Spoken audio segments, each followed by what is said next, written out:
মিল মালিকের ঘর গিয়ে কি দেখলাম, সকাল সকাল জামা প্যান্ট পরে রেডি হয়ে আমরা গেটের সামনে চলে এলাম। তারপরে সকলে বাইরে বেরিয়ে গাড়ি অপেক্ষা করতে থাকি।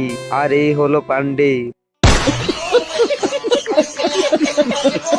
তারপরে কিছুক্ষণ অপেক্ষা করার পর গাড়ি চলে আসে আর সকলে গাড়িতে চেপে যায়। তখন ম্যানেজার আমাদের এগুলো রাখতে দেয়। अभी मजा आएगा ना भिड़ो। তারপরে সকলে গান শুনতে শুনতে বেরিয়ে পড়ি। আমরা প্রথমবার মালিকের বাড়ি যাচ্ছি।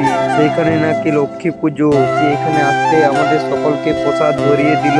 তারপরে আমরা দুজনে হেঁটে হেঁটে বাজার দিকে যেতে লাগলাম। এত রোদ দিচ্ছে।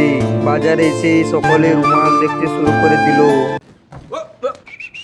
দোতলার উপরে খাবার খাওয়া হবে বলে আমি কখনো আগে দেখিনি। এখানে 5,000-এরও বেশি লোকজন খাবার খেতে এসেছে। আমি সকলকে ফ্রাইড রাইস দিচ্ছিলাম। তারপরে ঠাকুর দেখতে গিয়ে আমরা কিছু করিনি। चोर है बहन का लौड़ा है।